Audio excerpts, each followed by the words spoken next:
السلام عليكم ورحمة الله. أهلا ومرحبا بكم في حصة اليوم.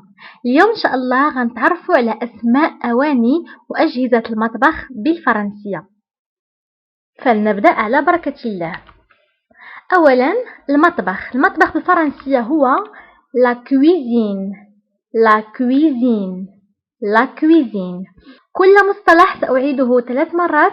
في المرة الأولى والثانية أنصتوا له جيدا، وفي المرة الثالثة أعيدوه معي. لا كويزين. بالنسبة للأواني، يعني الأواني التي توجد في المطبخ، تسمى les ustensiles. صحن une assiette. فبالنسبة لune assiette تكتب ب2 S et 2 T. Une assiette. كأس un verre.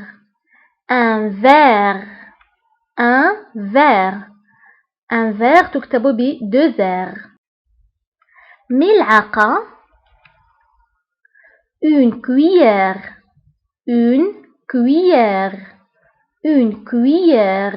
هنا نكتب 2 Z ولكن لا ننطقها، نقول une cuillère. فبالنسبة للملعقة هناك ملعقة كبيرة وملعقة صغيرة. بالنسبة للملعقة الكبيرة تسمى cuillère à soupe. cuillère هي ملعقة، soupe هو الحساء، يعني الملعقة التي نشرب بها الحساء. cuillère à soupe. d'accord. وبالنسبة للملعقة الصغيرة فهي une petite cuillère أو une cuillère à café. une cuillère هي ملعقة، كافي هي القهوة، يعني ملعقة القهوة. فغالبا الطبيب عندما يريد أن يصف الملعقة يعني الملعقة التي سنشرب بها الدواء، فيكتب يا أما cuillère à soupe يعني ملعقة كبيرة، أو cuillère à café يعني ملعقة صغيرة. d'accord. donc cuillère à soupe هي ملعقة كبيرة، و cuillère à café هي ملعقة صغيرة. سكين هو un couteau.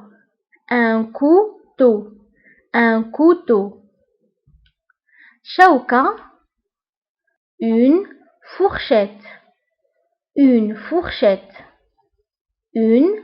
fourchette. مقلاة une poêle. بالنسبة للبوال انتبهوا، او تكتب بأكسون سيركونفلكس. une poêle. وعاء un bol. فوعاء سواء وعاء زجاجي أو وعاء الألمنيوم أو الإينوكس يسمى بول. طنجرة une marmite. وبالنسبة لطنجرة الضغط تسمى une cocotte minute. يعني طنجرة الضغط. غلاي أو غلاية une bouilloire.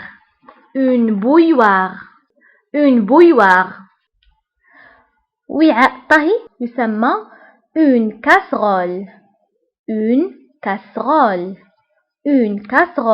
فانتبهوا هنا casserole تكتب ب2 S. une casserole. مرفقة un fouet.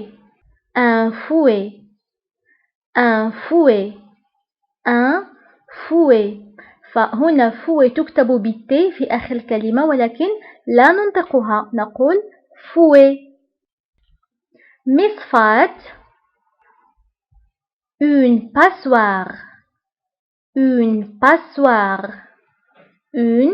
passoire. بالنسبة للباسوار تكتب ب2 S. passoire. ترمس أو إناء حافظ une thermos. بالنسبة للترمس تكتب ب TH. une thermos. فبالعربي أيضا نقول ترمس أو إناء حافظ. فنجان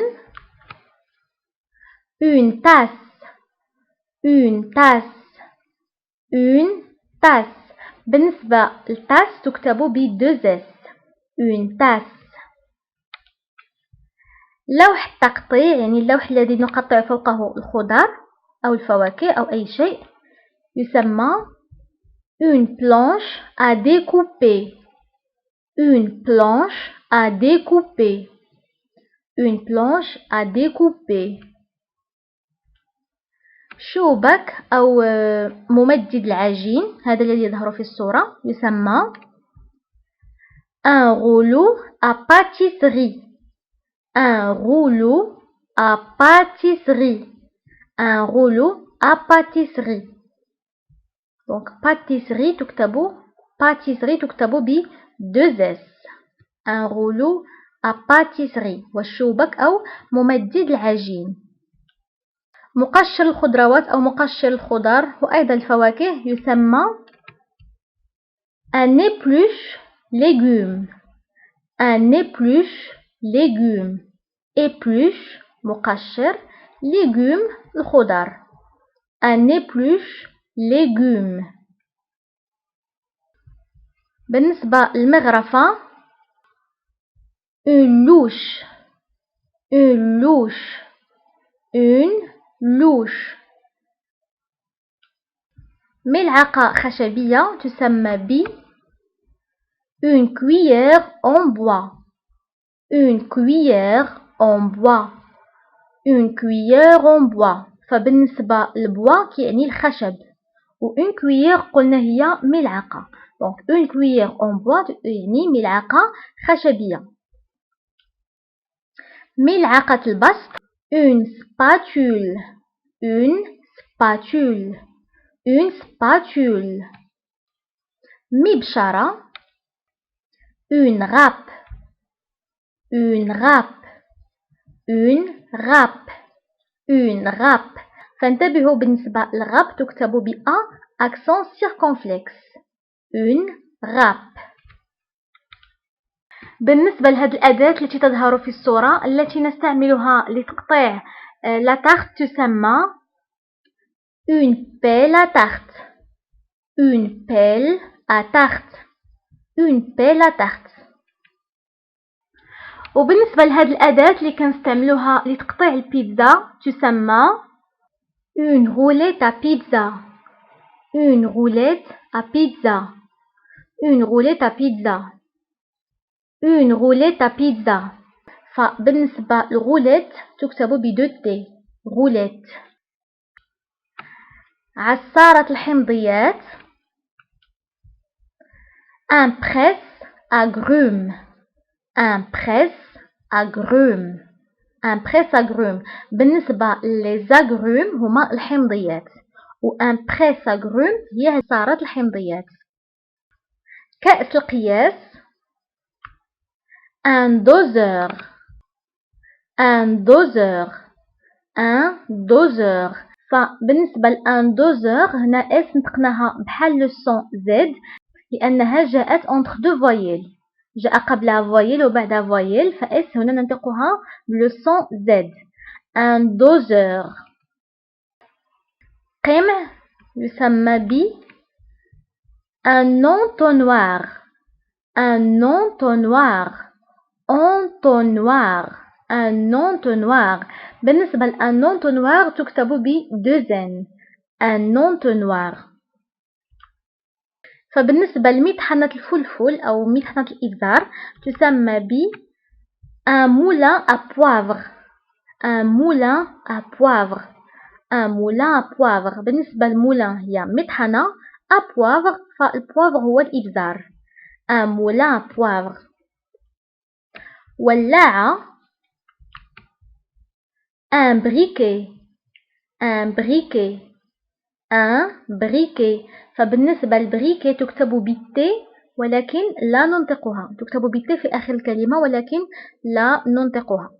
الآن سنمر للتعرف على أسماء بعض أجهزة المطبخ. ثلاجة un réfrigérateur un réfrigérateur, un réfrigérateur.